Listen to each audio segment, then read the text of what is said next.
वाली बात आप सबसे प्रैक्टिस करना स्टार्ट कर दो और फीलिंग के साथ, ताकि जब आप सेपरेट रहो तो जो कर्मों की जो इंटेंसिटी है, जो कर्मों की जो क्वांटिटी है, वो थोड़ी कम हो जाएगी। ऐसे ही जब मन को ऑब्जर्व करोगे, जब मन को पकड़ोगे, दबोचोगे कि डिस्चार्ज वाले मन में क्या चल रहा है। एक ने पूछा कि भैया कौन किसको देखता है, मतलब दृष्टा कौन है और दृश्य कौन है।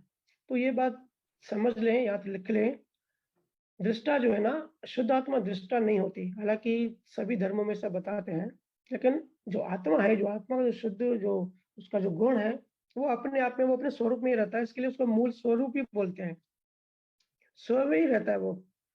तो फिर देखता कौन है?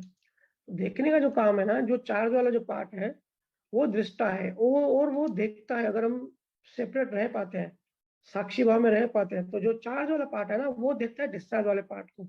तो चार्ज वाला पार्ट डिस्चार्ज वाले मन को जब देखता है कि मन में कैसी कैसी वासनाएं आ रही है, कैसी कैसी वृत्ति आ रही है, तो उसमें क्या हुआ कि जो चार्ज वाला पार्ट है वो डिस्चार्ज वाले पार्ट से डिस्कनेक्ट होगा। तो जो डिस्चार्ज के साथ हम नया कर्म साथ में साइमल्टेनियसली जो कर्म चार्ज कर रहे हैं, तो फिर क्या होगा? अगर हम सेपरेट हो गए, हमने ऑब्जर्व किया कि मन में क्या हो रहा है, तो उसमें जो भी वासनाएं, विकृतियां, जो भी चीजें मन में चलेंगी, हम अगर दूर होकर देखेंगे तो हम डिस्कनेक्ट हो जाएंगे। तो ये पुराना कर्म तो खत्म हो जाएगा, नया कर्म इसमें चार्ज नहीं होगा। ठीक है? तो जागृत रहने की कोशिश करें, जितना जितना ज्यादा हो सके उतना जागृत रहने की कोशिश करें। पूरी प्रैक्टिस करें, पूरी ताकत से, अंदर की ताकत से उसमें चिंतन मंथन करें, जब भी टाइम मिले, जैसे भी टाइम मिले।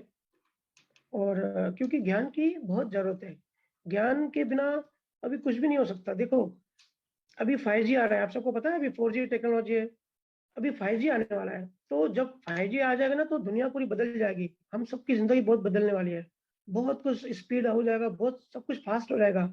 तो टेक्नोलॉजी, आप बोलोगे कि टेक्नोलॉजी से कर्मों का क्या हिसाब किताब है? वो कनेक्शन है।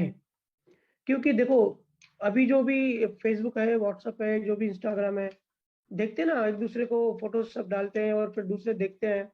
तो हम सबको ये है कि अगर किसी, हमारा अगर कोई कंपटीशन है, अगर उसने अच्छे कपड़े पहने, या उसने, उसको हमने देख लिया कुछ अच्छी चीजें, अच्छी जगह घूम रहा है, ठीक है, तो कुछ तरंगे पैदा होती है हर किसी के मन में। ठीक है? डिस्चार्ज वाले पार्ट में होता है, प्लस हम कनेक्टेड हैं, तन्मयकार है, तो अंदर वाले पार्ट में भी चार्ज होता है। तो अभी जो चार्जिंग की जो इंटेंसिटी है ना, जो परमाणु खींच रहे हैं सारे जीव, बहुत हाई लेवल का खींच रहे हैं। इसका जो रिजल्ट है वो आने वाले 100 साल के बाद आएगा, कि इस सब का जो रिजल्ट है वो बाद में आएगा। वो ऐसे ही जब से 5G टेक्नोलॉजी आएगा ना, तो पूरी दुनिया बदल जाएगी, हम सब बदलने वाले हैं। और उस टाइम मतलब बेहोशी ज्यादा बढ़ने वाली है, इतनी मीडिया फास्ट हो जाएगी, हर चीज हमारे, हर चीज का रिमोट कंट्रोल हमारे हाथ में होगा, घर बैठे हम हर चीज कर सकते हैं। तो उसमें कर्मों की जो चार्जिंग की जो स्पीड है, जो इंटेंसिटी है, वो बढ़ती जाएगी। तो बेहोशी बढ़ने के फुल चांसेस है, नीचे गिरने के फुल चांसेस है।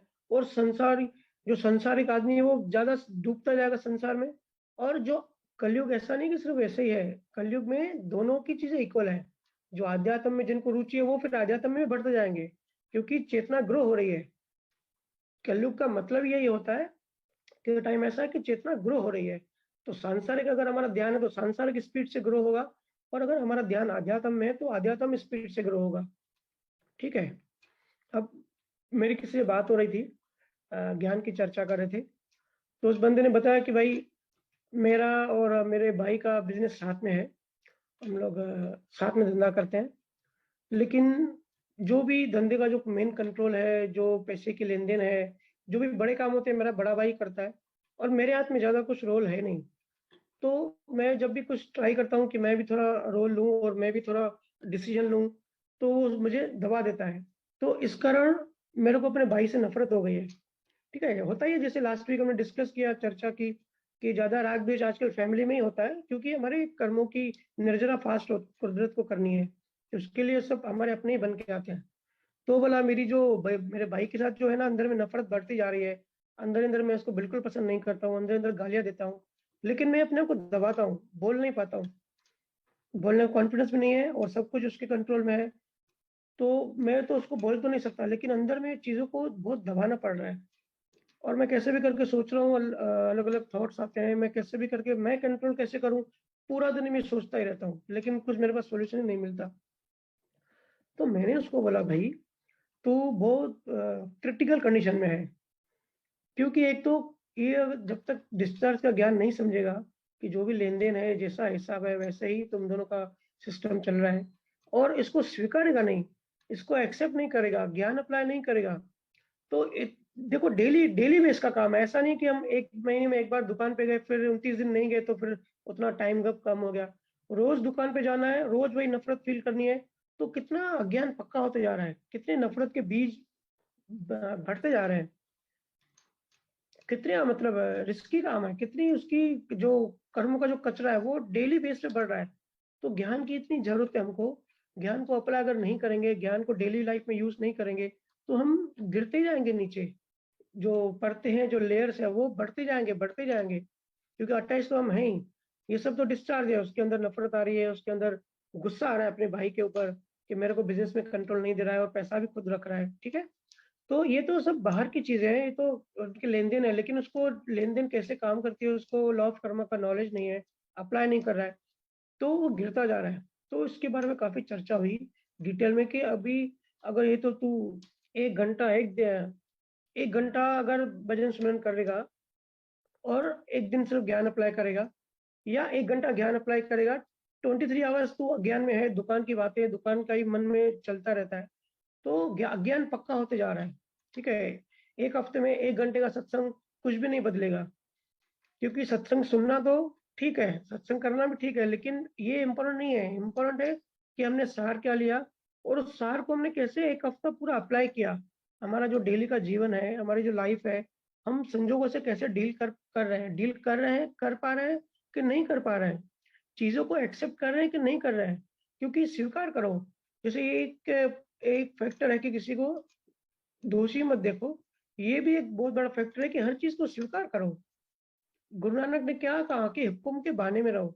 जो भी लाइफ में हो रहा है, आप अमीर हो, गरीब हो, हेल्दी हो, हैंडीकॉप हो, बीमार हो, हमारे रिश्ते नाते कैसे भी है, हमारी लाइफ कैसी भी है, सबको सिर्फ स्वीकार करो और सहज रूप से चलने दो।